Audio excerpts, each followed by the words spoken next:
Kelly Burke, and we are thrilled to partner with County Clerk Karen Yarborough on her initiative to help people manage their property. So you're going to hear some great programs that they have regarding this transfer on death, which I'm not even going to attempt to explain, and also some initiatives they have to help you avoid property fraud.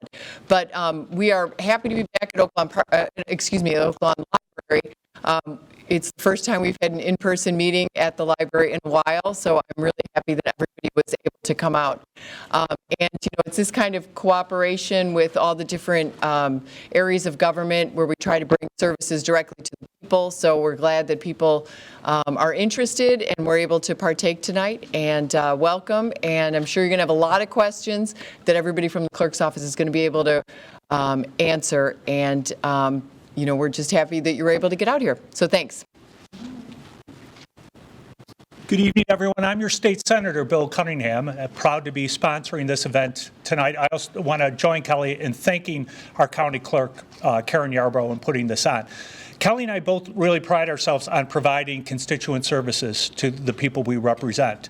And sometimes there are very difficult subjects that need to be dealt with, such as what happens to your property, how do you protect your property, particularly late in life when people are worried about what comes after death and how do you plan for that. Those are difficult things.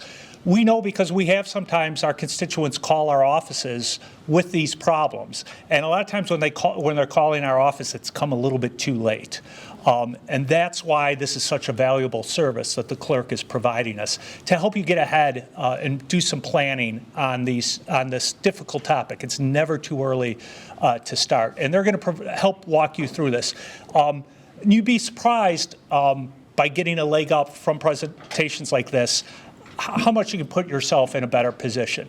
You might still have to hire an attorney to help navigate your way through these things, but this will help you understand what, some of the pitfalls you have to be worried about before you go down this path. So we're really pleased to be able to present this seminar. Again, we want to join Kelly in thanking the Oaklawn Library, always a great host for us. It's a great venue. And with that, unfortunately, the clerk, Karen Yarborough, can't be here tonight, but her office is here and quite capable of providing this presentation.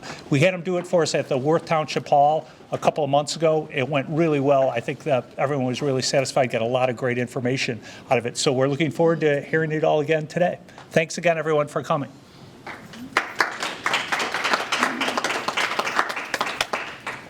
Good evening, everybody.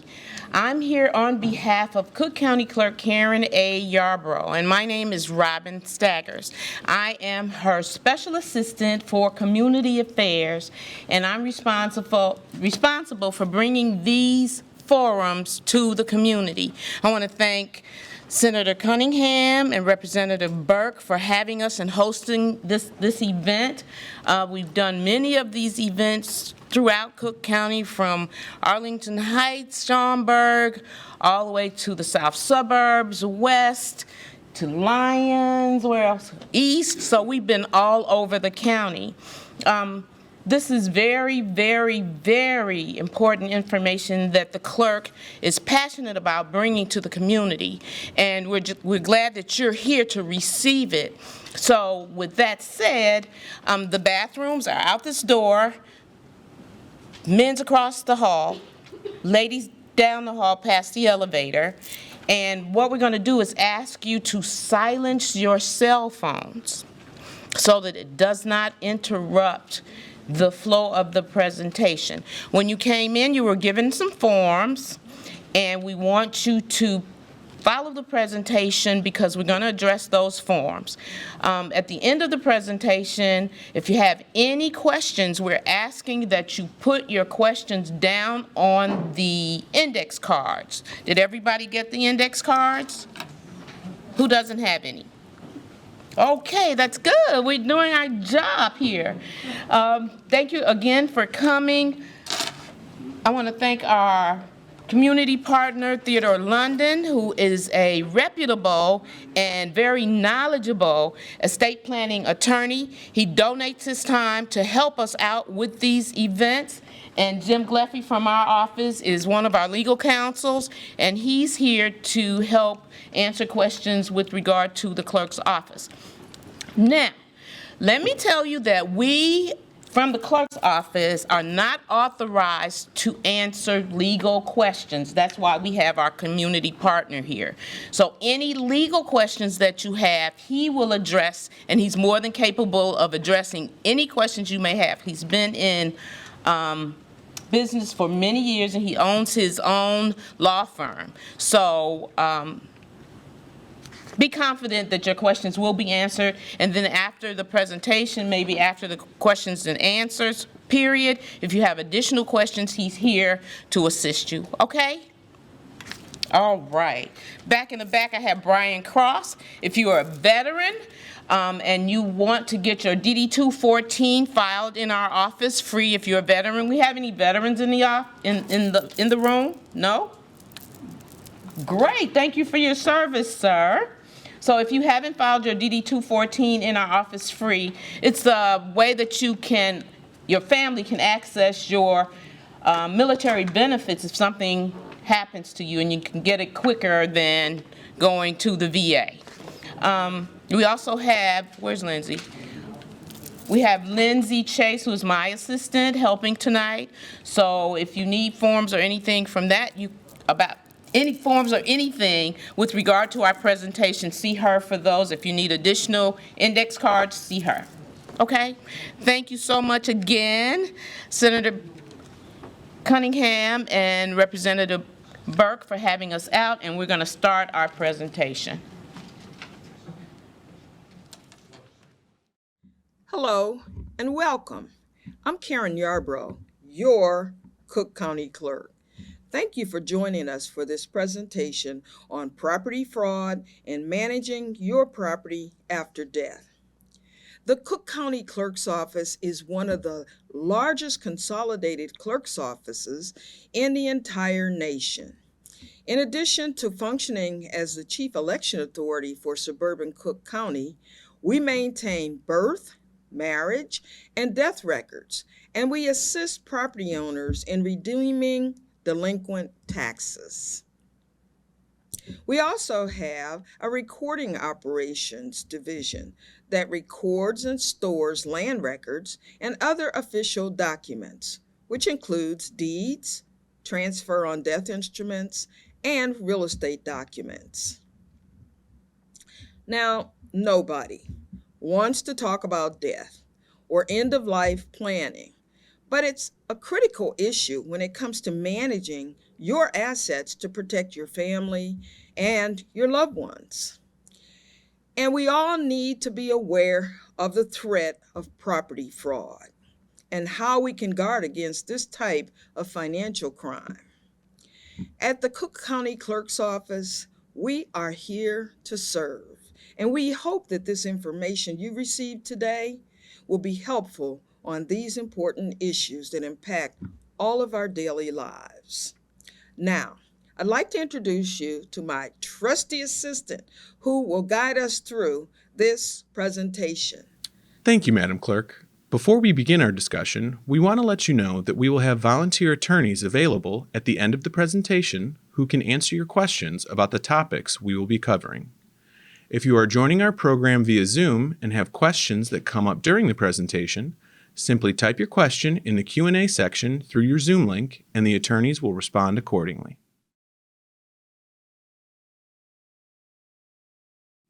Now, let's begin our discussion by talking about property fraud, which can also be known as deed fraud. So, what exactly is property fraud? Property fraud is the fraudulent and illegal recording of a document against your home's property records. We call it paper terrorism, and it's a very real problem and potential risk for all property owners. How can this happen? Almost every state has an open and public recording system, meaning that you cannot freeze your chain of title like you can your credit report. Plus, county recorders are not authorized by law to validate legal claims made in documents. Property fraud can involve the recording or filing of false or forged transfers of ownership, quitclaim deeds, or the filing of a bogus lien to steal property or harass an unsuspecting property owner. Even if your home is paid off, that does not stop someone from filing a new deed on top of it without the property owner's knowledge. Let's look at this NBC5 investigative report that takes a close look at how property fraud can occur. By law, it is a line anyone can stand in and a fee anyone can pay. $40 is all it takes to get a deed or other document officially recorded in Cook County, a simple perk of open government openly abused by serious scammers. I think they call them, financial parasites. She was new to her office as recorder of deeds when Karen Yarborough says she first spotted the trouble. To steal a home, all you have to do is doctor some paperwork up and Photoshop it, bring it to the recorder's office, record it, voila, you own a home. Con artists exploiting a system that relies on the honesty of those who use it, recording forged documents in order to steal a home outright. Sound far-fetched? This is a kind of crime that I never imagined that could happen. It did to Chicago Treasurer Stephanie Neely until it happened to her. And I get this call, I'm like, what do you mean someone has changed the name on my deed? What do you mean? How do they do that? In her case, a stranger recorded a fraudulent deed, waited until she was at work, and then changed the lock. They want to physically be in your house, because once they're there, it's very difficult to get them out. Precisely what happened to this Chicago woman. This individual had paperwork that was Xerox that showed the deed was in his name. She asked us to conceal her identity because you're in constant fear that they will try something next, because believe it or not, they did come back 3 days later. One man connected to her case was arrested and convicted. As the recorder's office continued to field fake documents, I decided that I couldn't sit idly by and watch this happen. Yarborough brought in this man. They believe that the government created artificial duplicates of all of us. An expert on sovereign citizens, the extreme anti-government movement often behind this crime. They believe they can completely ignore our government and do whatever they want to do with impunity. Pitcavage calls it paper terrorism and teaches the red flags, like the punctuation sovereigns add in the middle of names, the refusal to use mainstream addresses or zip codes, and how they employ lengthy, arcane terms. The flurry of documents they file may be fake, but their threat is real. They're bullies. They're brazen. They think that nothing can touch them. A lot of times they'll come in and overwhelm our frontline staff. It may be 20 of them will come in. Yarborough has a catchy comparison she uses to get a non-believer's attention.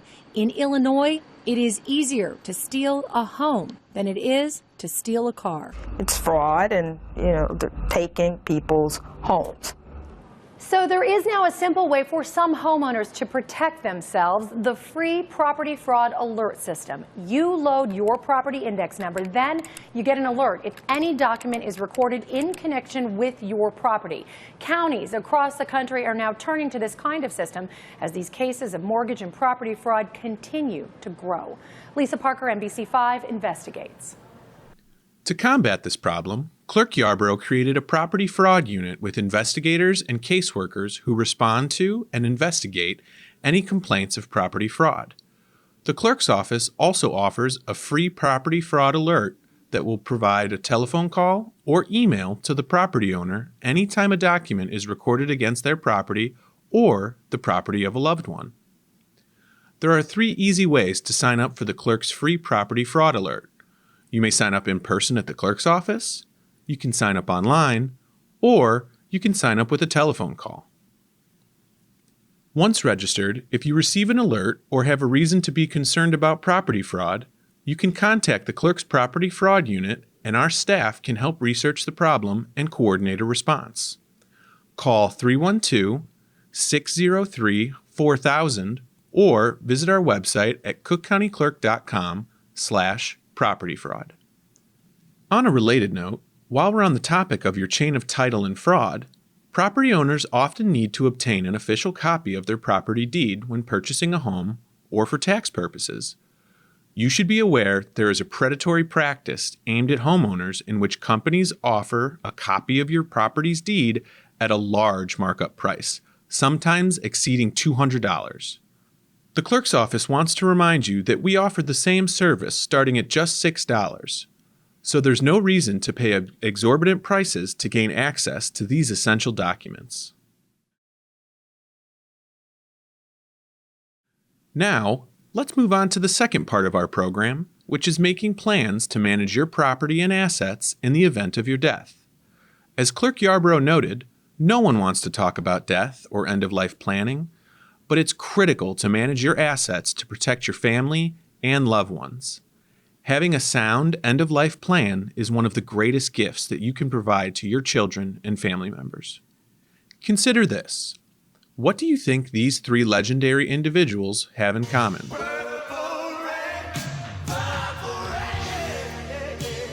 Prince,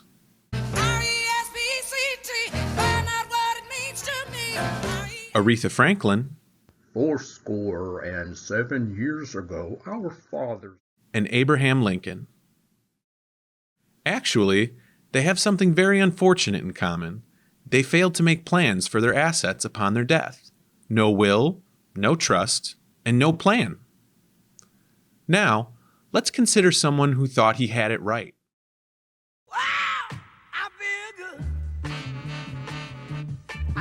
Music legend James Brown, the Godfather of soul. When he passed away in 2006, Brown's estate was worth an estimated $90 million.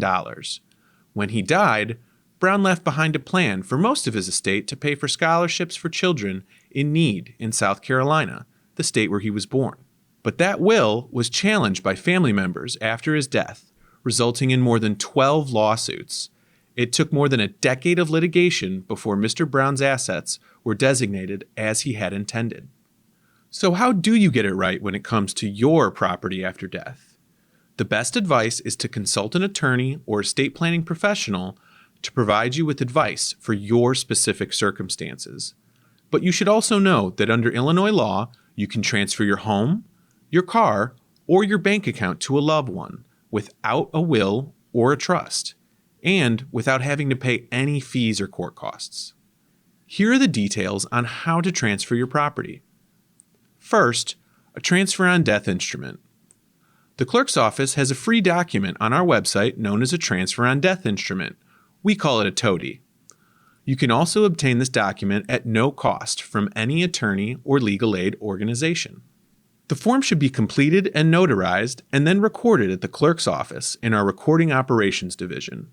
The transfer on death instrument will then be recorded on your property's chain of title, and, upon your death, the person designated to receive your property can do so after completing the required forms. Please note that the clerk's office cannot assist you in the preparation of a transfer on death instrument or any legal document. We do not provide legal advice to customers.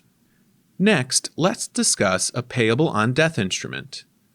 You can transfer the funds from your local bank account in a similar way. Utilizing a tool known as Payable on Death Instrument, a person can transfer assets in a bank account to the beneficiary of their choosing after death. A Payable on Death Instrument can be obtained and used at most financial institutions for checking and savings accounts, as well as certificates of deposits, CDs, money markets, and savings bonds. Even if you have completed a Payable on Death Instrument, the account holder has full control of their funds in the account until the time of their death. When the account holder passes, the beneficiary can claim specified assets directly from the financial institution without having to wait for probate court proceedings. Finally, let's discuss a beneficiary affidavit. There is also a mechanism to transfer your car to a designated beneficiary. A vehicle owner may change, add, or remove a beneficiary on the title of their car by completing a free beneficiary affidavit through the Illinois Secretary of State's office. To obtain this beneficiary affidavit, go to the Illinois Secretary of State website at www.ilsos.gov. Keep in mind that if money is still owed on your home or vehicle at the time of your death, your beneficiary will be responsible for the mortgage and payments moving forward. On behalf of Clerk Karen Yarborough, we hope that you have found this presentation useful. The clerk's office is your first line of defense against property fraud, so we hope that you will take this opportunity to sign up for our free property fraud alert if you have not already done so. Managing your property and your assets in the event of your death is also critical to protecting your family and your assets, and to ensure that your wishes are carried out after your death. A copy of this presentation is available on the clerk's website if you would like to review it again or share with a friend or family member. Please visit www.cookcountyclerk.com/PAD resources to review the presentation. Now let's ask the volunteer attorneys who are joining us to introduce themselves, and we will open up our presentation for your questions. How is that for free information? And how many learned something they didn't know? Awesome. That means we're doing our job. So at this time, I want you to write your questions down on the index cards, and my staff will collect them and give them to the attorneys to answer. Okay? Hold the mute button down. Ted London and James Gleffy are here with us, but while we're collecting your questions, we're having another one of these forums on October the 20th in Dalton. The flyers are on our table, and if you're interested in working election day, you can make $200 as a election judge or $365 as a polling place technician. So if you're interested, it's open to veterans and other interested workers. So we have these forms at our table over there, and you can pick those up on your way out. Jim, who is our legal counsel from the Cook County Clerk's Office, will start us off. Good evening. Hi, my name is Jim Gleffy. I'm the Deputy Chief of Staff and Labor Counsel for the Cook County Clerk's Office. I was previously the Chief of Staff, and then even before that, the Chief Legal Counsel for the Cook County Recorder Deeds Office, so I'm very familiar with the subject matter of our event tonight. I'd like to thank everyone for coming out tonight. It means a lot to us that we get the good reception that we do when we come into the communities throughout the Chicagoland area, and obviously here tonight we have a very good turnout. So thank you for showing up and listening to what we have to say and receiving the information we have to share today. I'd like to introduce Ted London again. He's worked with me on several of these before. He's a wealth of information as it relates to estate planning matters and generally real estate law. And we're going to start reviewing your questions and getting you some answers. And I see we have plenty of questions coming in.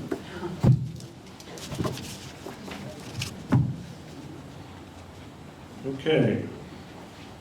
This is a good first question. How can you check your deed/title to your house? So all of these records are kept at the Cook County Clerk's Office. Now, all the records that we have from 1985 and beyond to today are on our website, the Cook County Clerk's website. If you go to it, it's cookcountyclerk.com. If you check out the section for recording operations, you can actually do a search by a number of different ways to check your title. You can do a grantor-grantee search by your name or by your PIN number. PIN number is usually the most effective way of making sure you're in the right place. So you can do that. For documents beyond 1985, we have an archives division at our office. Feel free to get a hold of us and we can work with you to make sure that you can get the documents that you're looking for and reflect your chain of title without having to come downtown. If you want to come downtown, that's great too. We're located at 118 North Clark. Our recording operations division is in room 120, and the archives room is in the basement, which you can access from room 120. So those are the different ways where you can check your chain of title. Obviously, we are also willing to help. Our property fraud investigators will also be willing to talk to you really briefly about your property. You can get a hold of the property fraud unit at 312-603-4000.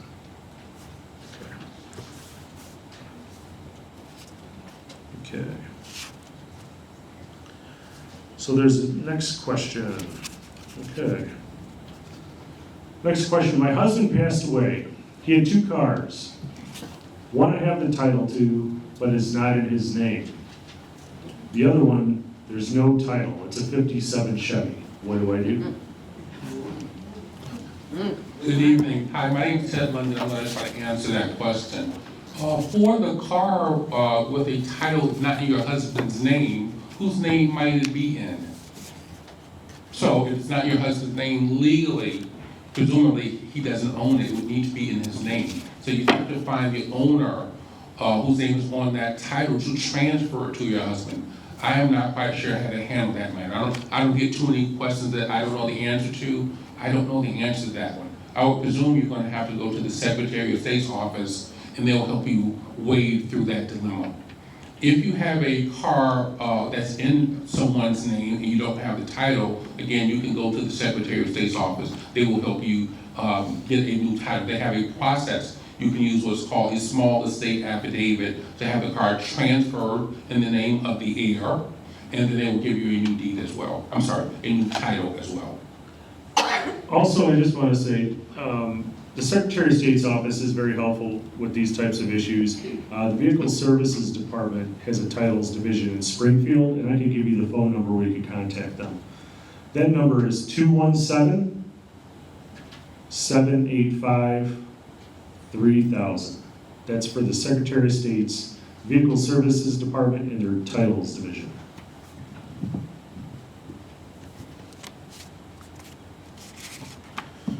Okay, next question. Should I put my son on the deed of my property? Or is there another way to do it where there would be no taxable transfer? So that's always a question that we get at these seminars. And the answer is absolutely categorically no. Please don't put your children's names on your real estate nor on your bank accounts. Because here's what will happen if you do. Well, if they are sued and their names are on your deeds, they can actually collect a judgment against your home.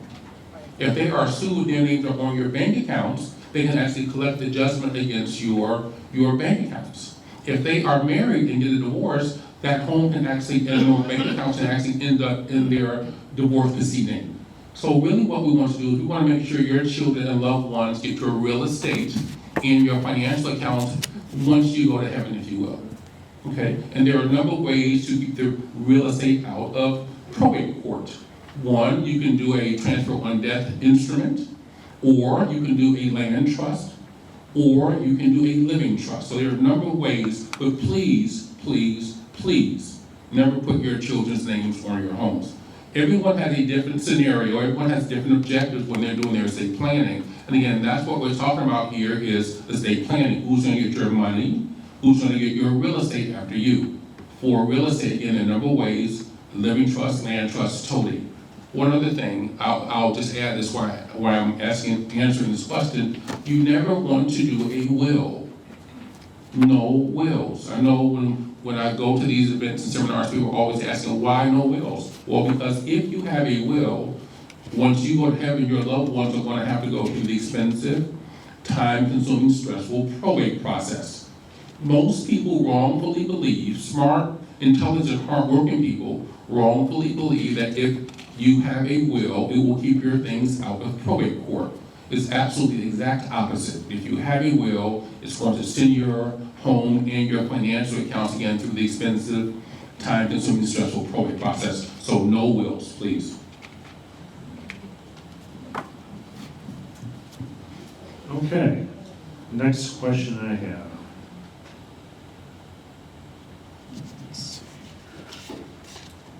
Okay. No will, no living trust of a parent. What will need to be done to sell the property upon the death of the parent? So if a person has passed away and they don't have any estate planning, no transfer of death instrument, no living trust or land trust, or no wills, then the first issue is who's going to be entitled to the property? Because oftentimes people think if mom or dad goes to heaven, if they are paying the expenses, paying light, gas, electric, property taxes, maybe even if there's an outstanding mortgage, if they are paying that, they think that that gives them some superior interest in the property to the other ordinarily siblings? And the answer to that is that it does not. So if a person passes away with no estate planning, the property is going to go to a chain of people. Typically half will go to the spouse and the other half will go to the biological children. If there is no spouse, it's all going to go to the biological children, and it'll be divided what they call per sturbis, equally between the surviving children. But it's still going to have to go through the process to get it transferred in the name of all of the heirs to sell it. Or unless it's going to have to go through the probate process and someone's going to be named the administrator to be in a position to sell the home, and then the proceeds would still be divided between the heirs. So it's going to have to go through the probate process. Someone will be named the administrator, it will be sold, and the money will be divided equally. Again, we want to avoid that by doing a number of things, having a land trust, living trust, or a Toady. That's going to keep the property out of that probate process. Another thing I'll mention about that is not all children are created equally. I have a rule of thumb. I've been practicing law for about 25 years now. I know I don't look like it. Okay, thank you. Here is my rule of thumb. If you have at least 3 children, one's going to be a headache. That's the rule of thumb I have. I've been doing this for a long time. I've seen a lot of families. And that's typically my rule of thumb, 3 kids, 1 headache. The lawyer never really knows who it is, but the parents do. And so sometimes you want to save I'll call them good kids from the kid that may have some issues, because again, it causes the other children a lot of issues and a lot of expenses. So you really want to make sure that you get your estate plan done, really to protect your children and sometimes protect them from one of the other ones. Okay, next question. Is Illinois real property Toady only available to be used in Cook County, or can you use it in Will, Dupage, Lake, or Kankakee counties? The law actually applies to everyone in the state of Illinois. The difference is it depends on where the property is. So if the property's in Will County, you would have to record the document in Will County with their recorder's office. If it's in Kankakee County, you would do the same in Kankakee County. You only record the documents with our office if the property is located in Cook County. But the rules do apply equally throughout the entire state of Illinois. But it would be this instrument. Yes, I mean, you don't have to use that form. You can do it a variation of it, but the transfer on death instrument form is something that can be used throughout the state. Okay, but the clerks in the other counties could say, okay, we're total acceptance, or you might say you have to use a different form? Does our form have like our office name on it? I think it does. The other counties may not even have forms specifically. Every county has its own thing. You go to an attorney. Yeah, they might tell you to go to an attorney. The website doesn't have the county on it, because I printed one for something else, and I brought it here for a question I had. But it doesn't have the county on here. Okay, if it doesn't have the actual county on there, then I don't see any reason why you wouldn't be able to use it somewhere else. Actually, it does. This form is provided complimentary of Cook County, Karen, Yarborough, or whatever.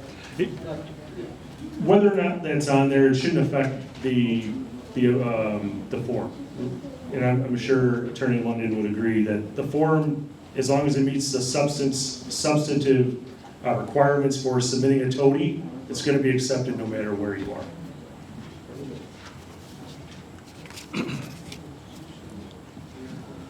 So the next question relates to property fraud. If we are notified about a property fraud alert, what are the next steps? Does the county help, or do we need to get a lawyer? That is a very good question. It's one thing to get an alert, but what do you do next? So everyone is always entitled to get their own attorney and file an action in circuit court, a quiet title action is what they call it, to try and settle, the situation with the disputed claim on real estate. But our office does have a program through our property fraud unit. Our investigators can work with the state's attorney's office to file an administrative action with an administrative law judge and get the document, the fraudulent document, removed from your chain of title. That's something we can help with in our office. So once again, if you have that situation and you're looking to contact our office, the property fraud unit can be contacted at 312-603-3000. I'm sorry, 4000. 3000 is the Secretary of State's number. But it's 312-603-4000, and one of our investigators would be happy to talk through your situation, and if there's any property fraud alerts that pop up on your property. Now just note that when you get a property fraud alert, it doesn't necessarily mean that there's fraud. The way it works is, anytime there's a document recorded on your property, if you have a fraud alert, you're gonna get notified. So you refinance your house, you're gonna get a notification because that refi mortgage is gonna be recorded on your property. You're gonna get a call or an email saying, hey, something was recorded on your property. You might wanna check it out. Don't hesitate to reach out. Even if you just have a question, hey, I just want you to check out my chain of title. I'm a little worried about fraud. We'd be happy to talk to you and let you know what the last document was that was recorded and any other questions you may have. So, yeah, hopefully that answers your question. If you have any other questions about property fraud, I'd be happy to answer them. Okay. Another question. If your will lists 6 children as a beneficiary, can you list just 2 of them as beneficiaries on the Toady form? Well, let's be clear, a Toady is going to supersede a will for estate planning purposes. So if you have a Toady and you name the 2 good kids on the Toady, and you have 6 children altogether, if there is a will that names the 6 children, the language or the children in the Toady is going to be controlling. A Toady supersedes a will, period. So wherever you name the Toady, it's going to be entitled to the property without having to go through the probate process.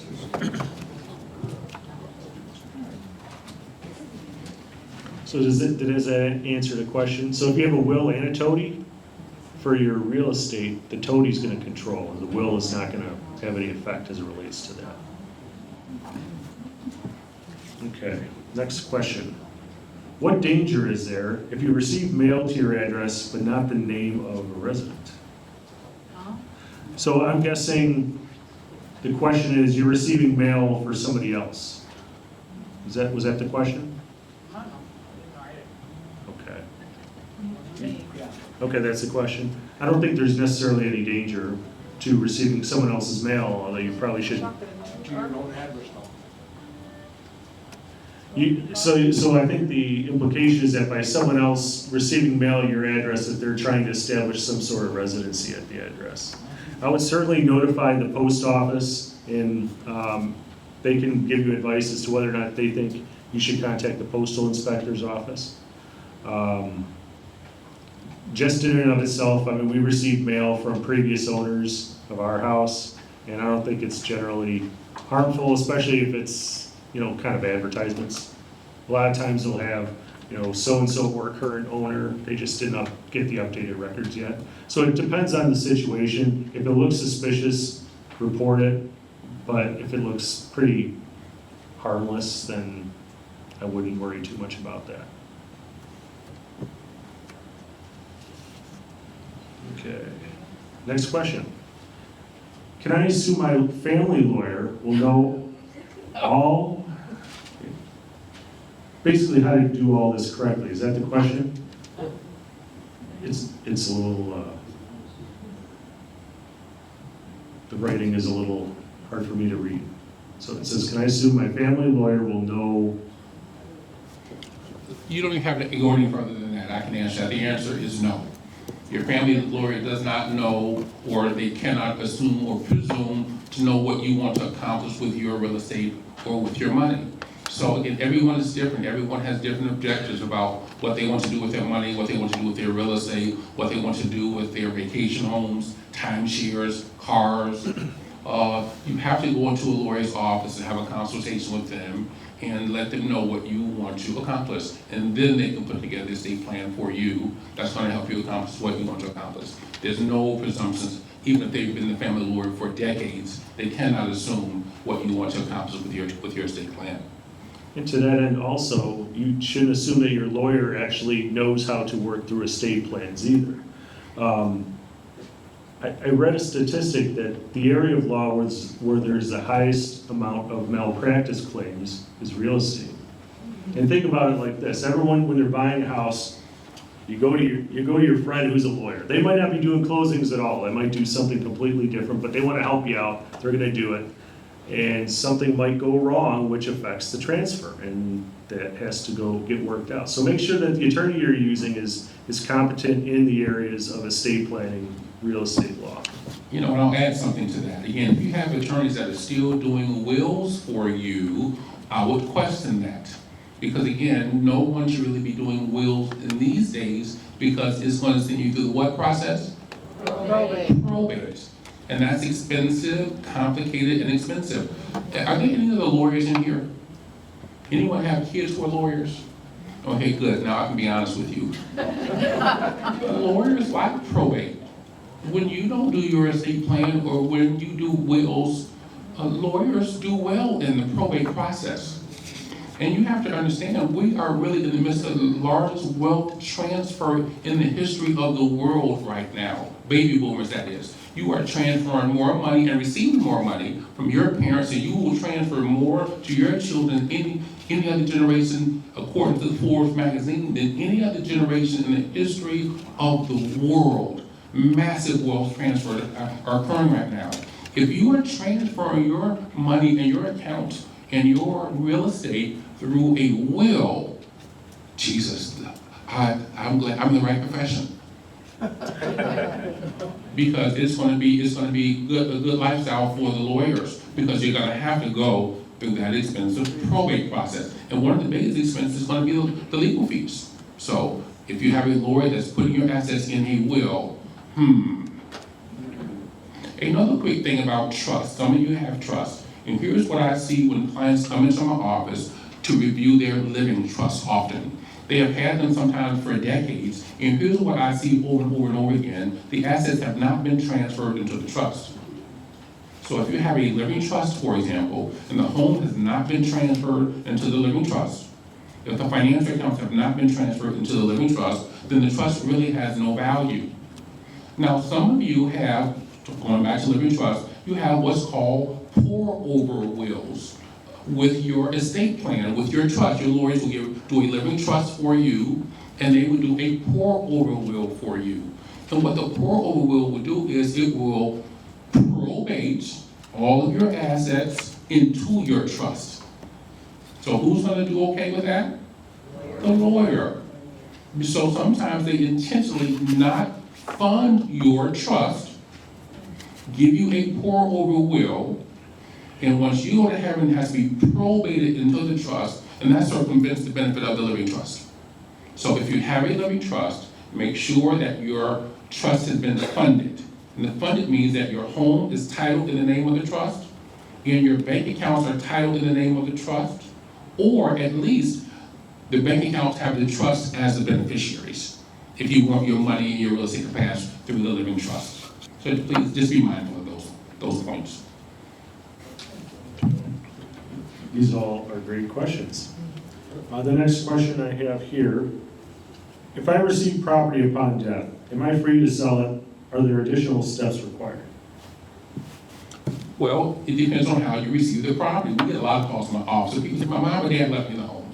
Well, my first question, well, how did they leave it to you? Well, they told me it was mine once they go to heaven. Well, no, they haven't left you the home.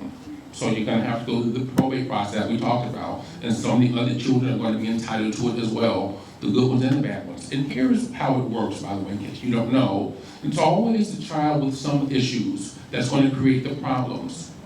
Okay, the ones who have some substance abuse issues, some drinking issues, some personal issues, got it. You know what? Parents still love all of their children. No matter what condition they're in, parents still love them. And they still sometimes want them to have a portion of what they have acquired. But you may not want to leave it to them directly. You certainly may not want to leave them in charge of it. So you want to do some planning so you can circumvent some of those things and still accomplish what you want to by getting them some of the assets that you want them to have. If someone, parent, leaves you a home, if they leave it to you the proper way through through a trust, land trust or living trust or even a Toady, once you acquire that home, yes, you're in a position to sell it because it's going to be in your name seamlessly and you're not going to have to go through the probate process to get it in your name to be in a position to sell it. Just to add, there are different ways, obviously, to receive property. If there's a will involved, you're going to have to go to probate. If there's a transfer on death instrument that we're talking about, it's not automatic. You have to come down to our office and file what's called a transfer on death instrument acceptance deed and notice of death affidavit with our office. The form is readily available on our website at cookcountyclerkil.gov/recordings/forms. And, you know, it's a lot cheaper to go through the probate process, but you still do have to file that form with our office in order to complete the transfer of property. There's also land trusts and things of that nature. Those tend to be easier than probate as well, but you know, those are situations where you have to reach out to the bank or the company that maintains the trust when that happens. You might have to give them a death certificate and things of that nature. Okay, next question we have is, how do you collect a credit you have for 2012 property taxes? The house is paid for and we don't have all of the required documents listed on the assessor's website. So from the question, I'm guessing that you were entitled to a property tax exemption from 2012 and you never received it. And what do you want to do to make sure you get that credit? You have to contact the assessor's office. The assessor's office is going to have all the forms necessary for you to complete so you can actually get the credits that you're entitled to. They do what's, I think, called a certificate of error, in which if you're owed money because you overpaid on your property taxes, they would refund that money to you. But the Cook County Assessor's Office is the place to go. That's Fritz Katie's office on the 3rd floor of the county building, 118 North Clark. You know, another thing about that question is, I think you have to have been the owner of that property in that 2012 year. So let's say, for example, mom or dad owned that property in 2012 and you own it now and they overpaid, you are not going to be entitled to that refund. So only if you own the property during that time period will you be entitled to that refund. That's correct. That's a good point of clarification. Okay. If the property transfer forms are completed, do I still need a will? And I think I know Attorney London's answer on this. Let me do a gesture. When it comes to wills, no wills. Okay, so let me just say this to you. Typically when someone passes away, there are really only 2 issues that your children are interested in: the real estate and the money. They're not interested in that 30-year-old Fox stove with the face still on it. They're not fighting on that. They want the money and they want the real estate. And so again, both of those things, those are the things that you want to keep out of probate court. My wife and I, we spend a lot of time in Palm Springs, California. And she likes to heat. I don't like to heat so much. She likes to heat, so we go there quite a bit. And one of the things that we discovered is they have wonderful resale shops, antique shops. And so we go antiquing there. We bought some beautiful things there. Beautiful art, framed, you name it, they have beautiful things. So I asked the people, the owners of these shops, how do you guys get this beautiful stuff? And they say all the time, well, the kids don't want it. They just want the real estate, they just want the money. And so my wife and I, we go there and we just have a ball. Great values, great, just beautiful things you've never seen before, great values, because the kids, they don't want it. And so you want to really make sure, don't spend a lot of time on what I call the personal property, rings, jewelry, fur coats, whatever those things are. The big ticket assets are really the financial accounts and the real estate. Those are things that you really want to make sure that you keep out of the expensive, time-consuming, stressful, what process? Probate process, that's right. And as a representative of the clerk's office, I can't give legal advice, but just clarifying the situation. Not saying what's best for you, but if you do have a Toady form on file with our office relating to that real estate, you don't need a will to transfer the property legally. So, okay. The next question. Can you put your children on as beneficiaries on a deed or bank account without using the products being discussed? Well, again, we have to use some products to put your children's names on your real estate. Again, there are a number of options: a Toady, a land trust, or a living trust. So you have to use one of those. You have to use one of those vehicles to name essentially beneficiaries for your real estate. For the financial account, that's very simple, and it's free to do. You can disclose all of your financial account institutions and add current updated beneficiaries on all of those accounts. And whoever wants to get the money will get it very easily without going through the probate process, no lawyers, no legal fees. And I say that you have to update them because we have seen, I had a lady come to my office about a year ago. Her husband passed away unexpectedly. He was only 49 years old. He passed away at work. They had been married for 8 years. He was married before, had a $500,000 life insurance policy, never removed the first wife as a beneficiary. Oh, God. So first wife got $500,000 tax-free lump sum, all because he didn't update the beneficiaries. So we see that quite a bit. So you have to make sure your beneficiaries are current on all of your accounts. That's the one thing. On every single account, checking, savings, mutual funds, 401ks, stocks, bonds, CDs, credit unions, life insurance policies, even your hidden accounts. You have to have beneficiaries on them. Okay? Can I tell you a quick joke? A number of years ago, I don't know why, that's a joke. We have many clients married 40, 50, 55, 60, 65. The longest married couple I've had the pleasure of married 70 years. And so that's a joke I typically tell to my clients who've been married for at least 25 years. Because my philosophy is up to 25 years, you're still in the honeymoon period. Okay? So, one night, I don't know, 2 or 3 o'clock in the morning, I got on the bed and I researched this topic, hidden accounts, men and women. And I always really made this joke pointed towards the ladies. As it turns out, men have more hidden accounts than the ladies. So you gotta make sure you have beneficiaries on all of those accounts, sorry men. And then secondly, you have to make sure your loved ones know where the accounts are. We get calls every day, mom did pass away, dad passed away, husband, wife passed away, can you help me find the accounts? The answer is no.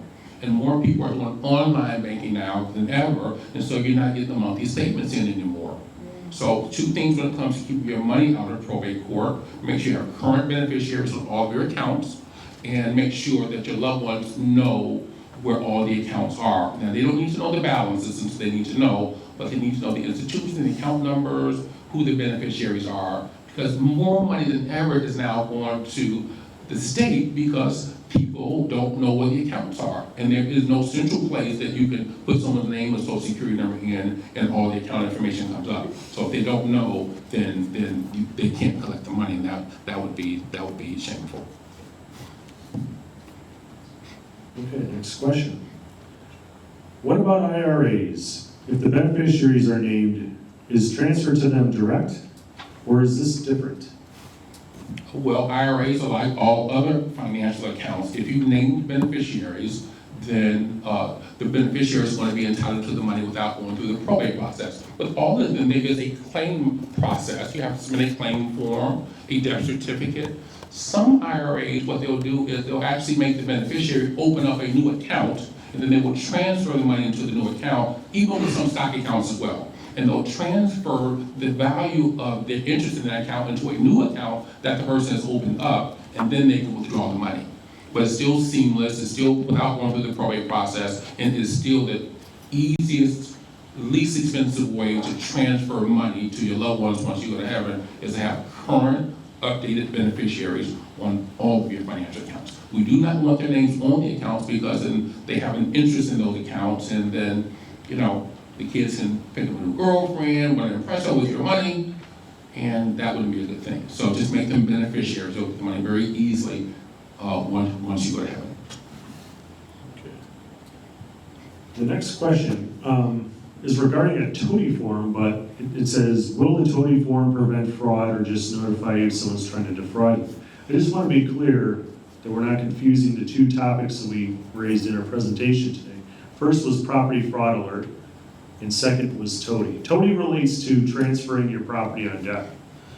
In terms of property fraud, we have a free property fraud alert program offered at the Cook County Clerk's office. The forms are actually located in the back with our staff.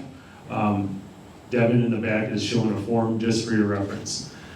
It's easy to fill out. As I mentioned in the presentation, you can do it, you know, by filling out the form and giving it to us here today. You can call it in. You could mail it in. There's several different ways of getting the form to us. We're happy to get that done for you today and bring it back, and we'll make sure the property fraud alert gets set up. But the Toady doesn't have anything to do with property fraud. Our property fraud alert program is separate, and we can set you up with the property fraud alerts today if that's something you're interested in.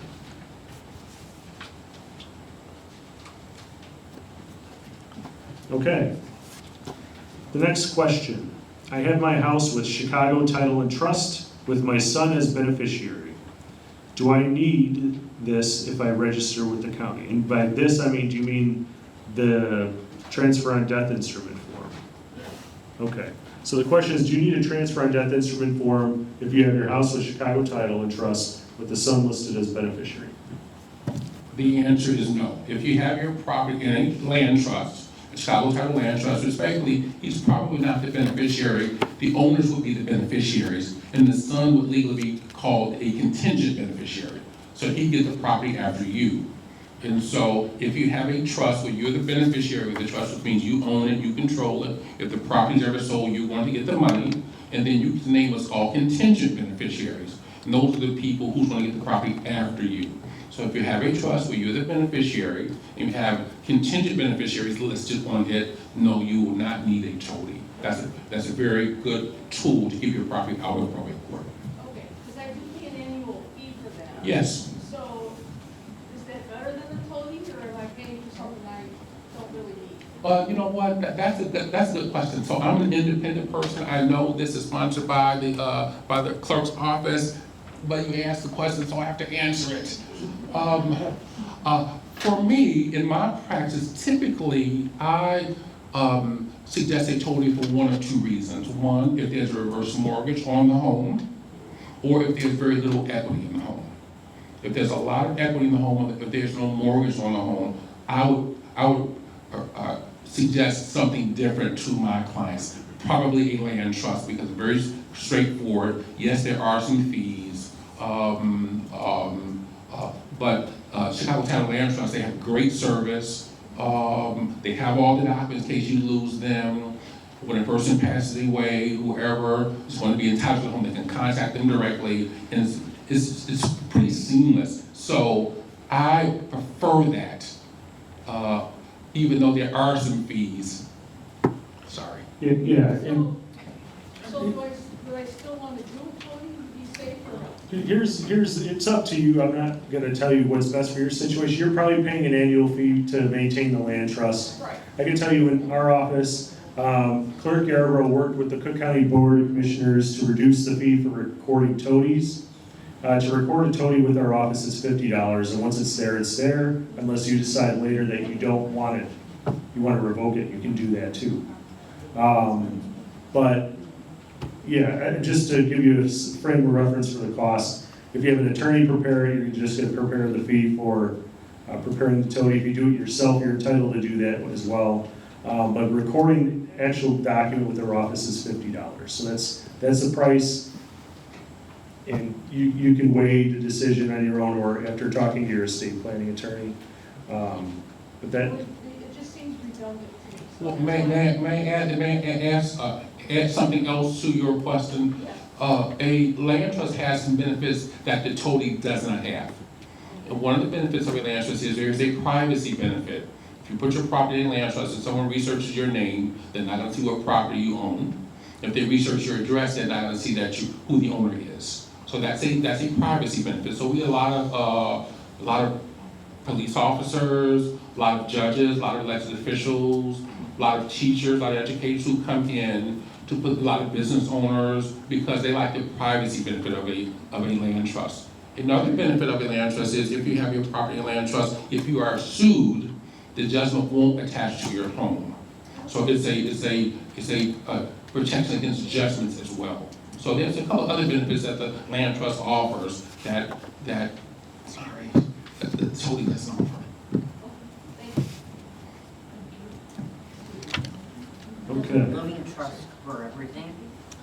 Does a living trust cover everything? The question is, does a living trust cover everything? You know, we just said land. Well, again, so her question was, does a living trust cover everything? A living trust will cover what has been transferred into it. So if nothing has been transferred into it, it doesn't cover anything. So what are the things that will be transferred into a living trust? For most middle-class families, it's going to be the real estate. and the financial accounts. So how do you know if your real estate has been transferred into a living trust? Well, it's going to say on your deed. The deed's not going to be reflected in your name. It's going to be titled in the name of your living trust. If it is still in your name, we know it is not in the trust. Same thing with your financial accounts. If your financial accounts are you still getting statements in your name personally, then we know they are not in the living trust. They are still in your name. So a person, we see this over and over and over again, a person has the living trust, but they have not funded it. They have not transferred the real estate or the financial accounts into the trust, which really makes the living trust have no value at all. Is there just a trust? Any trust that you have to transfer the assets into the trust.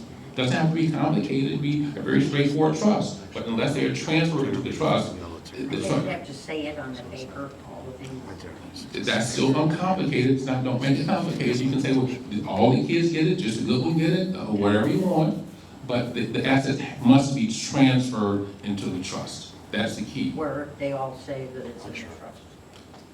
Well, you're only really talking about two things: the real estate, your deed must be recorded to the trust, and your financial accounts. Typically, those are the only two things that most of the kids are really concerned about. Well, we've got more than that. What's the difference between a trust and a living trust? Right. Well, a living trust, there's a number of types of trusts, but they all generally accomplish the same things with some different features. So, for example, some of our clients have done really well for themselves, and they don't want their children to get the money in a lump sum. Okay, and so then we can set up a trust where we can name who's going to manage the money for them and under what conditions they're going to be entitled to the money. Okay, and so you can put in a living trust, you can put real estate and financial accounts as well. For a land trust, that's only good for real estate. So a land trust is only good for real estate. So for most, or for many of our clients, if we do a land trust for them, for the real estate, if we do power of attorneys for them, we haven't talked about that. We should, I hope someone asks me a question about power of attorneys. If not, I'm just gonna have to bring it up myself. But that's another tool that you need to make sure that you keep yourselves out of probate court in the event that someone needs to make decisions for you. So everyone should have power of attorneys for themselves. Even if you're married, you have to have the power of attorneys for your spouse to be in a position to make decisions for them. There are two types of power of attorneys. There's one for health care, there's one for business matters. Everyone needs them both. You know, I'm happy to say here, I see more men here than we see at a lot of these kind of things. So I think we see the men an applause. Because it's hard to get these men here, okay? And so, but let me speak to you ladies though. You ladies are the ones who are caregivers. And normally we see ladies driving the estate planning process. And again, you ladies are not just caregivers for yourselves, but you're caregivers for your parents, sometimes for some siblings, sometimes for your neighbors, aunts and uncles. So if you're looking down the road and that you're seeing that you're gonna need to be in a position to be a caregiver for a loved one, you wanna make sure that you have the documents you want to need to care for them and not have to go through some expensive process to get in that position. And the easiest way to do it is to have power of attorneys for yourself, for your spouses, and for someone that you may need to be in a position to make decisions for down the road as well. And the power of attorney is only for those who are living. Well, so that's another point. Power of attorney, because we get calls every day. Mom and dad passed away, I was their power of attorney. Well, once a person passed away, power of attorneys are void. They're only good while the person is living. Say that again? So power of attorneys, there are two kinds, one for healthcare, one for business matters. Everyone needs them both.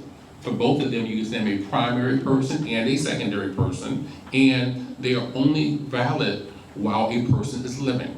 Once a person passes away, the power of attorneys are void. Why is that? That's just what, because here's why. Because, well, here's why. Because presumably they have named someone that's going to get the real estate after them by some estate planning tool, and they have named who's going to get the financial accounts out of them after them by having beneficiaries on all the accounts. So there's no need for any other decisions to be made. The home is gonna go someplace, and the bank account's gonna go someplace. But they are only good while a person is living. If you have a reverse mortgage, how does that totally affect that?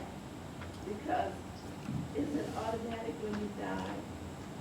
Whoever that, who holds the reverse mortgage, they can sell it upon your death. Let's talk about a reverse mortgage.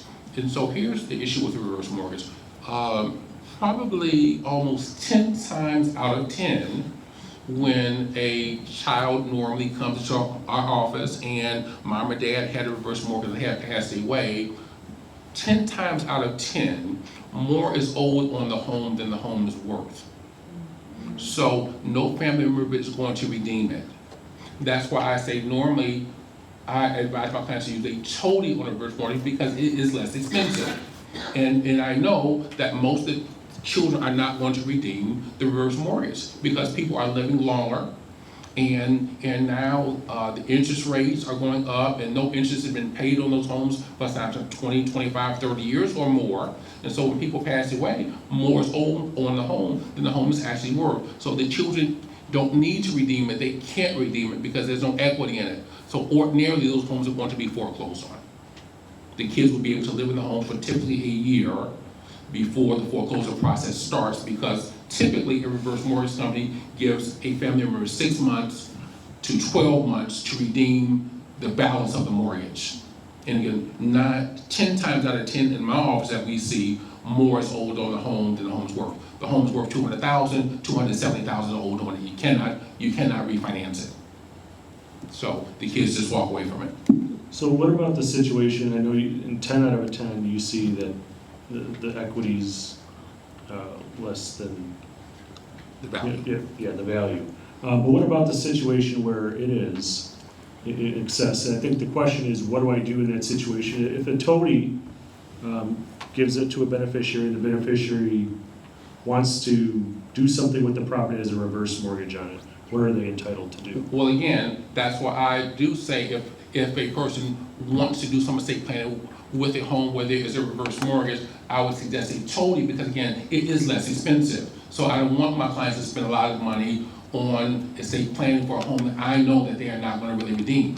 But the fact is, if there is a reverse mortgage and someone is named to get the home after the person that passes away, yes, they will be in a position to sell the home. It will not have to go through the probate process, but the problem is still, you're not going to be able to get a buyer because, again, more is owed on it than it's worth. Now, again, some of you people have been in your homes for 20, 30 years or longer, and your kids are sentimental about those homes. And they don't want mom and dad's home just to go up in smoke, and so they will battle for those homes, but it's a losing battle. It's a losing battle because, again, you're not going to be able to sell a home if it's $270,000 owed on it. It's only worth $200,000. There's just no surviving it. You can't overcome it. But the family member did get the benefit out of it because they lived in the home for 25 or 30 years or longer, didn't pay any mortgages, so they got the value. A reverse mortgage is just another form of a mortgage. So upon the death of the person who took out the mortgage would become due. And so if you inherit the property through a Toady, you either pay the mortgage or you sell the property and pay the mortgage and take whatever's left. Is there such a case where a person died and they had so much equity in the home, but they needed the reverse mortgage to meet their monthly expenses because they're no longer working?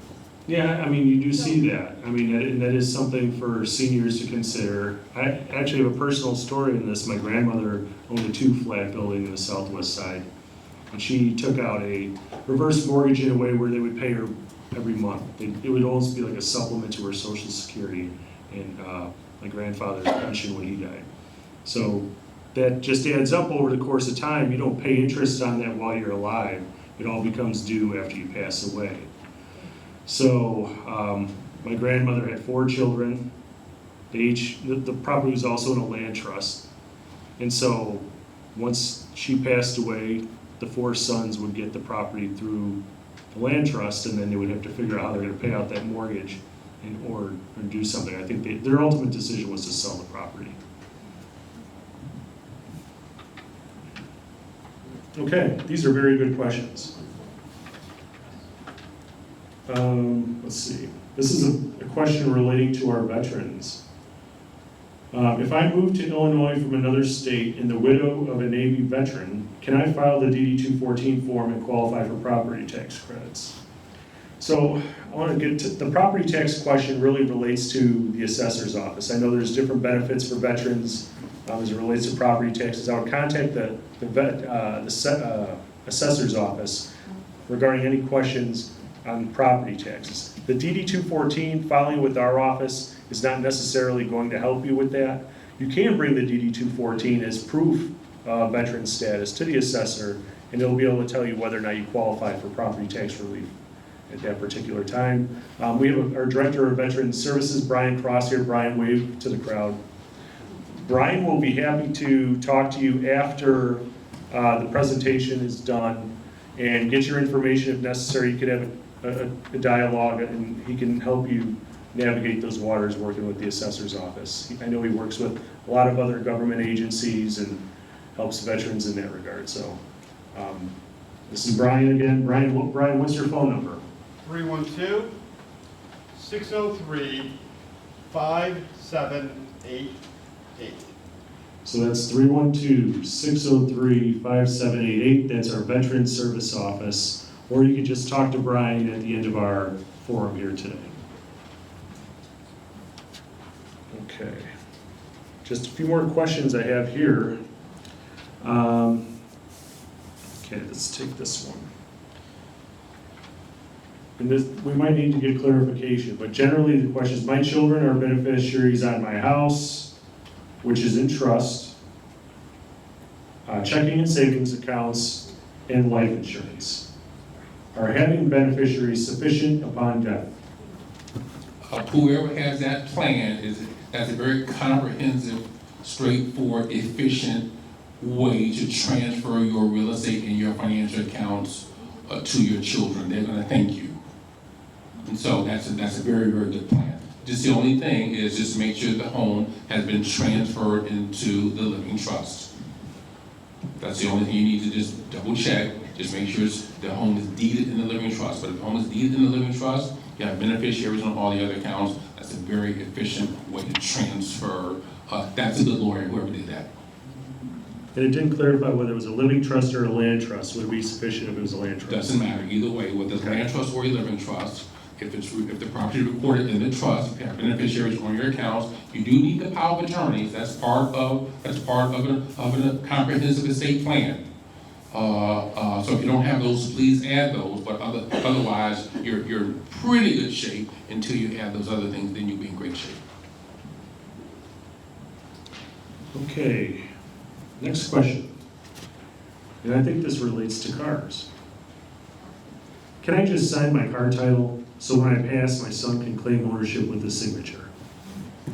I'll tell you a secret. That is what I advise my clients to do. It's just easy to do. Just sign the title, don't date it, put it in the folder with all the other estate planning documents. At the appropriate time, they'll sign their name as a buyer, take it to the Secretary of State's office, record it, and it's free. So that's what I do. That's what I tell my clients to do as well. Yeah. So I think there's some interest in that answer. Can you repeat that answer? I saw some looks, eyes got really big and wanted you to say it again. Yes. So again, for cars where you have the title to, because you can only do it if you have the title. I typically advise, particularly my senior clients, sign the title where it says seller, don't date it, and then put it in the folder with all the other estate planning documents. And at the appropriate time, whoever's going to be entitled to the car, they will sign their name where it says buyer. They'll then take it to the Secretary of State's office to record that title, and then they'll have ownership of the car very easily. It's a very easy way to transfer the cars. And even if you decide to sell that car and get the sports car of your dreams, it's not too late. All you have to do is still take that title in, you still own the car. So I do suggest in my senior clients in particular sign those titles. Hypothetically, of course, right? If the senior signs the title, puts it in with their papers, senior dies, July 30th, that kid is gonna go sign it as the buyer, right? They're gonna take it to the state. What date is used? Because clearly senior's gone and can't. Yeah, you can use either the same date. You can date it on the date of the death. I don't think the date really matters, just as long as the signature is As long valid. as it's not subsequent, obviously. That's right. Yeah. Mm-hmm. And not that this matters, but Secretary of State's not going to be checking their death because that's not relevant. The deed is already, the title is already signed, and so I would just simply have my client sign it. I don't think that even really matters, just as long as it's properly signed by the owner. Yeah. Okay. I have a question on that too. Sure. What if the owner, the senior, lives longer and decide they want to sell the car, maybe had that title, what happens then? Yeah, it's still theirs. It's still theirs? Yeah, So even though they put they signed it. yeah, that's right. And the buyer is not going to sign it until the appropriate time. Okay, great questions. Next question. If I still have a mortgage, does that offer protection from fraud? Is that the question? Yes. The answer to that question, I believe, is no. Just because you have a mortgage on the property doesn't mean that someone out there is going to try and file a false document. Our office basically serves as, we collect all the documents. We're record keepers. We don't necessarily verify claims on property in our office. So someone can come into our office and file a false deed saying that they purchased the property from you or you quitclaimed it to them. They take that and try and get a mortgage themselves. A lot of times they'll take the mortgage money and run away with it. So, but because there's an existing mortgage, it doesn't necessarily protect you from property fraud. Now, if they're trying to get a mortgage on the property, it might be difficult for them to get a mortgage from. Well, again, so James, right, a mortgage doesn't protect from property fraud because you can actually, the deed can be in one person's name and the mortgage still can be in another person's name. And so they can transfer the ownership of the real estate into their name and the mortgage still be in your name. And they can get they can finance it as well. What would make it more difficult is they wouldn't have the payoff information. So when they went to the closing, the title agent wouldn't have the information to be able to send the money to the payoff, to pay off the existing mortgage. So that's where the complexity would come in to refinance it. But yes, they could still transfer the deed in their name and the mortgage still be in your name, yes. Okay, this is the last card I have. I might need some clarification here as well. Request deed of deceased family member, property only. That person's name is on the deed and spouse's estate does not want property. Is that the question? And then there's deceased owns income property and the residence he lives in is sold. Can I change mail? Are these two different questions, I'm guessing? Does anyone remember asking these questions? Just one question? Okay. Okay, so let me. It goes like this. My father and his wife lived in one place. My father had income property. My dad passed his will and everything went to his wife. She passed, it went to the daughter. The daughter is saying she doesn't want the income property, but they give me the taxes to pay. They sold the property that they sold the condo that they lived in, which that's where the property taxes were going to. So now, since they're giving me the taxes, can I change the address to the taxes so that I'll get it? Because they don't want to pay the taxes. Well, why would you be paying the taxes? Because you don't have. It's my dad's, and I'm waiting on a disclaimer. It's your dad's. No, I thought you said your dad passed away. My dad passed away. He had a will. Everything in the will went to his wife. So once Dad passed away, and if he had a will, and if the will's gonna have to be probated, and if it was probated to his wife, she's the owner. She passed. Well, then it's going to go then to her bloodline, whether she had estate planning or not. Based on what you're saying, you don't have any interest in that real estate at all. No, she doesn't. You don't. Not me. I'm sorry? Not me, because it's not the will part. But the thing is, they found out the property is only in my dad's name. So the executor of his wife's estate, who's the daughter, says she doesn't want the property. And they called me because it was my dad and asked me, did I want it? And I said, yes. But I want to be clear for you, because this happens a lot in second marriages. So second marriage things get really convoluted. But in your case, what you're saying is Dad had some real estate, he was married second time, he had a will, Dad passed away, the property went to his wife. Once the property went to his wife, none of his biological children have any interest in the property anymore, period. So if they want to give you back the property, they may, but it would be at their own volition. You don't have any legal entitlement to it. They want to give it back. Well, again, so they can give it to anyone, but you don't have any legal entitlement to the property. I would not be paying those taxes unless the property were transferred to you. Why would you be paying taxes that you don't have any interest in, you'll never have any interest in unless they transferred it to you? But it's in the process of doing it. Well, They won't pay it. I don't want the house to get lost. Well, but you don't have any interest unless they transfer it to you. I would not be paying any expenses on that home because you don't have an interest, you don't have any standing in it. Unless they go through unless whoever has an interest in it, whoever's name is on the deed. I'm sorry? No, because you said there was a will and it has to be probated to his wife. No, but the deed comes up only in his name, but even though it went. I think you need a lawyer. Are you afraid it's going to go to a tax sale before they transfer it to you? Is that your concern? But there's some layers there. Yeah, but because you said that there was a will and the will sent the property to Dan's wife, and so once that occurred, then anybody else is out. It goes to the wife, and then if she didn't have any estate plan, it would go to her children, not Dad's, and so they have to complete the process to get it to Mom and then to her children, and if they want to transfer it to you, then they may. But until then, I would not be paying any expenses associated with that real estate at all. Okay. That was the last card I have in front of me. Are there any other questions that anyone would like to ask? There's some over here. How do you, if you have a payment on the car, you're paying stuff paid up, how would you put in a transfer on deck on whatever, for this car? I mean, I don't have the title, so I can't.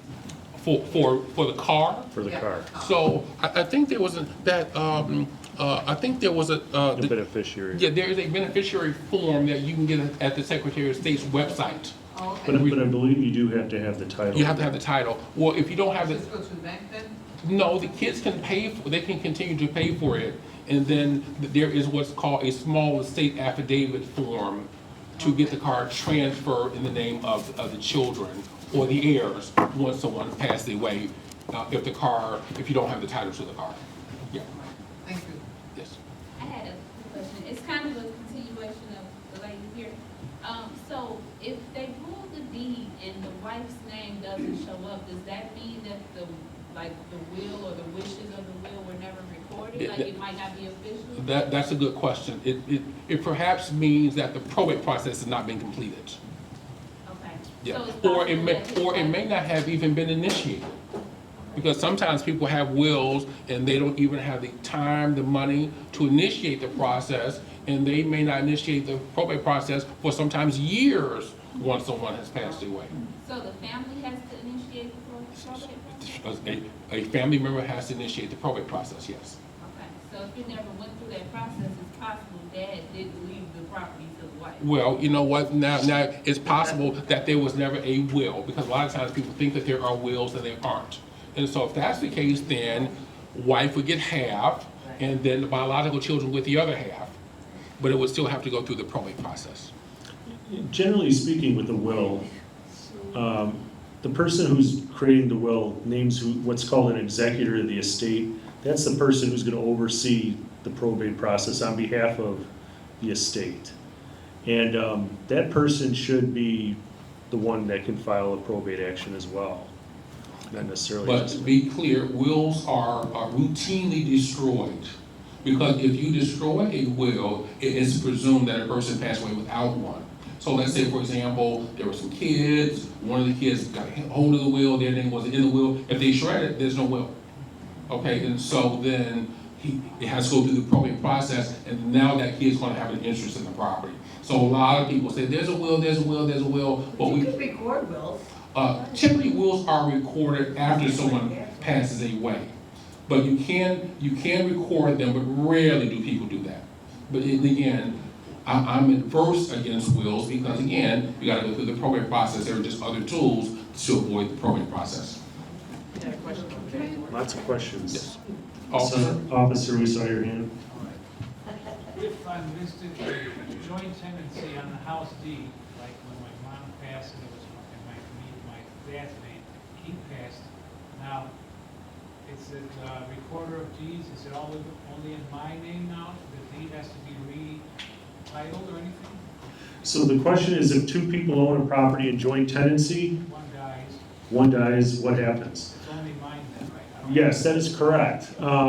Joint tenancy just basically means that two people, or I guess multiple people, in my situation, husband and wife, own the entirety of the property. So one person passes away, that entire property goes to the remaining joint tenant. The tax bill should be in my name, right? It said, or correct owner. It probably would just stay the same as it always was. It wouldn't change unless there's a reason for, you could always change it if you really wanted to. You go to the Cook County Treasurer's office and say, hey, if the bill was in my spouse's name, they passed away, I want it in my name. But it really doesn't matter, because all the tax bills always say so-and-so or current owner, and they're not gonna reject a payment because it's, I don't think the county's ever rejected a check for taxes. I think there's another question over there. Question? You were saying that we should fill out that property fraud prevention. Now, you said that they would notify me if anybody inquired about my property. It would be if they recorded any documents on your property. So we have everything based on your PIN number. If there's a document recorded that hits that PIN number, you're gonna get a notification saying, hey, someone came to the clerk's office and recorded something, you might wanna check that out. Okay, but that's my question. Are you going to proceed with their application or whatever it is they're trying to, they're trying to get my property. And I've heard horror stories about people going to sell their house or something, they find out they don't own it. So how much time is it? Like say, okay, you notify me that there's been an inquiry. Are you also proceeding with their request in the meantime? Or they could end up owning it even though I'm notified? So our office, we don't have, I know what you're saying. So you're saying that our office has all the records, we should know who the owner is, we should know if someone comes into our office and tries to record something. Yes. This is something that our office is very concerned about. Clerk Yarborough tried to do something about this. However, please know that our office, under state law, only has authority to accept documents if they meet certain requirements. And we cannot actually deny a recording if someone comes in, if it meets all the minimum requirements under law, we can't say we're not going to accept this. Okay, but then in the meantime, you notify me that someone inquired about it. She tells you it's bad. You should know, if you proceed with it, then I still get screwed.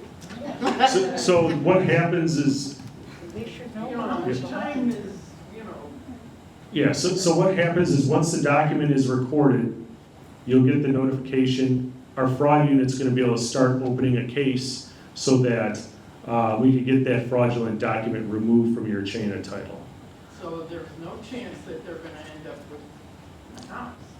Yes, there is. I mean, Well, that's my suggestion. I don't know if they have a suggestion box. right, and that's something that the clerk agrees You with. guys have to. You find have a to better do way something, to exactly. fix You it guys handle the before it fraud. happens. If you call us and If the tell us, bank hey, comes in we and say asks no, for a title you search. stop it, or we have.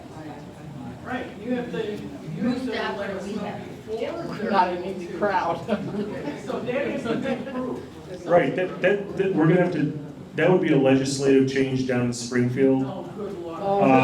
Yeah, right, that's gonna happen. But we're actually not allowed by law to reject a document if it meets all the requirements. Because if you know who owns the home, how can someone come in and say, here's paperwork? But if somebody comes in with asking for a title search on that property. Here's an example of a reason why our office is not allowed to make determinations of who actually owns the property. What we do is we look at the chain of title, and we can tell you who the last owner record is. But let's just say there's a sale that went on. You sold your house to your neighbor, and they get a deed. But they never filed that deed with their office. Who's the owner of the property? Technically, they could be the owner, it doesn't invalidate that deed. But they could also be subject to claims where another person could come and say, well, I actually bought that property. And they record their deed before the neighbor does. So these are things that it has been decided that our office is not the best office to make those determinations because we don't know what's out there beyond what people bring into our office. But So then why is your office there? Filling out the property fraud I'm prevention. just asking a question. our office is there for notice purposes. May I answer your question directly? So yes, you're only gonna get the notice after the deed has been recorded. Typically, the notice is gonna come out 45 to 60 days after the deed is recorded. Anytime you get a fraud notice or an alert doesn't mean that someone is really trying to steal your property. Let's say, for example, if you are transferring your property from your name personally into a land trust or a living trust, that a new deed is in fact recorded and you're gonna get that alert. So even sometimes for legitimate purposes, there's some transactions that will trigger the alert. So that doesn't per se mean that there's some fraud going on, but you will get the notice that a deed or some transaction has occurred, but not always per se a fraudulent one. I know, but the point is, then you're going to, if somebody's inquiring because of your, whatever, you're trying to buy something or whatever it is, fine. But the problem is the time between the fraud occurring and you getting notified as to, there was an inquiry about your property. And if they can already process that fraud in the meantime, then I'm still screwed. How long does it take Exactly. before the notification comes through? That's what I'm saying. As soon- You be quiet. Well, think about it this way, a homeowner can commit fraud too. So if I'm a homeowner, let's just use this. I sell my property to a person, but I say, you know what, don't record that deed until 2 months from now. It's not gonna be effective till then. He thinks he has the property. I go the next day and I sell it to somebody else. And that person takes the deed to our office and records it. I mean, it doesn't happen, but legally, these are possibilities, which is why we don't have the ability to say, But I think she wants to know that you can help them unravel the fraud Yeah. once it occurs. Yeah. I think Yeah. that's what, I think because you guys have that fraud, So we you have can a- help them unravel it. I think that's what she wants to know. She wants to know why we don't stop it before. That, but then even once it occurred, I think you should tell her, but you guys do have a team that can help them unravel it. We don't have the authority under the law to stop it preemptively, but after the fact, Then you can? Then we can go into court That's what you want to know. and And I'm gonna still have my property, have to or pay is a it already lawyer. gonna be in their hands? it's not going to be in their hands. They would have to somehow get you out of the property, which is not going to happen. Really, most people who commit this thing is not to actually take your property. They want to be on paper the owner so that they can defraud a bank, It's even worse, right. is what they're going to do. Okay, but let's say this, okay, the recording takes place, the recording records it. What is the time period by which if we take this paper, how much time is gonna elapse before we get notification that a recording took place? Roughly 3 days. 3 days. Because once it's indexed, it hits that PIN number, and then you'll get the notification that it's, Okay, that's roughly it been could be recorded. 3 days, but it could be shorter or longer. Yeah, but it's not gonna be much longer because our recordings are pretty up to date. Okay. Pretty much day for day, as soon as we receive the documents that get recorded, and indexing comes in a couple days later. You said something about 30 to 60 days. I said that, but, so please forgive me. Some of our clients, once we do the trust for them, they call us and say they've got this fraud alert. And so they may have had it for a week or 10 days before they call. So if Jim says it's 3 days, he's the expert on that. Also just know that just because a transaction occurs doesn't mean it makes it to our office right away. So a closing could happen on a Monday. The title company might not bring it down to our office until the following week, or it might be mailed in, which could take a couple weeks. But the important thing is you've got a record, you've got a recording, you've got a document record from the recorder of deeds, and it's been paid for, and then we can get notification by phone or email saying, hey, a document has been recorded to get your PIN. Yes. Right, okay, and then typically you'll get that one in 3 days. So then would we be able to take legal steps to make sure that they don't? Doesn't go through? Yeah, of course. And that's part of what our fraud unit does. We take the case in front of an administrative law judge, and that administrative law judge says, this document that was recorded is null and void and has no effect, legal effect. This is all like paper transactions, keep that in mind. So the stuff that you saw the video of, that is like an extreme example where the sovereign citizen movement, they filed paperwork oftentimes on houses that were vacant and then moved into them and claimed possession of the houses. Okay, so then, so then and this happened a handful of times.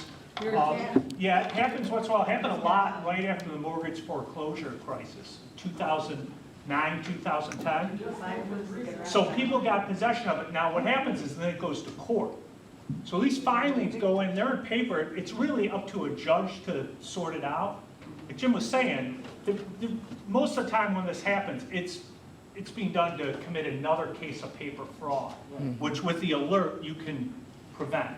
Someone seizing your house, that's a real outlier. It has happened, you saw the examples. But in those cases, it's usually they see an abandoned house, they file the paperwork, they go in. There was a case of 4 houses in Beverly that the sovereign citizens did. They got caught doing it. They were sentenced to like 10, 12 years in prison for doing it. They took possession of the homes. They then rented them out to other people. But they were all vacant homes, and they were able to get into the home, change the lock, set up a cable, pay a cable bill. So that's an extreme case. Okay, so don't, so I think that's what everyone thinks when they hear this, like, oh my God, someone's going to take my house. What could happen is this could be a real pain in your rear end from a legal standpoint, where you're going to be in court proving it's your house, and the alert that you get helps head that off. You get an alert, you call them, they have their fraud unit, you are going to protect yourself in court. It might still be a pain, but you're going to be way ahead of the game if you have the property tax alert, instead of it being in place for months and they're filing for mortgages and doing whatever they can. It's really a paper thing. So that's why they have this alert system in place, and it's really the best way to protect you from it. Okay, but We're only supposed to have this room till 7 o'clock, and it's 7:15 right now. So we're going to have to cut the questions. Wait a minute. Don't move. First of all, we want to acknowledge our attorneys who are here and have answered your questions. You had some very, very prevalent questions, very good questions, and they tackled those questions superbly. So we want to give them a hand for being here. We also want to thank the Senator and Senator Cunningham and State Rep Kelly for allowing us to bring this event to you. Thank you so much. I hope you have found all of the information that we shared with you valuable. If you want to come to another event, we have another event scheduled in Dalton on October 20th. We'll cover the same information. There's always different questions that are asked at these events. And if you want to get questions that were asked tonight clarified, you can come to that event and be our guest. Okay? We thank you so much for coming out. If you know of an organization that wants to put on one of these events, please, please, please give me a call. We do these events frequently, and we like to partner with community organizations, and we'd love, love, love to come out and be with you. So you can contact me at 312-603-3974, and you can get my business cards at our table in the back. So thank you so much for coming. If you have questions for the attorneys once we've dismissed, you can see our attorneys, and also want to take time to thank the Senator's staff, Nick Reinhardt, because Nick helped us put this together and find this venue, and it was a wonderful place. Thanks to the clerk. Just some of you might be interested. We're having another seminar on October 19th about Medicare at the Worth Township Hall from 9 o'clock till 10:30. You can go to my website, SenatorBillCunningham.com, has information on that. Some of you may be interested as well. We'll have people from the state explain some of the benefits that might be available. Thanks again. Thanks for coming out. Be safe.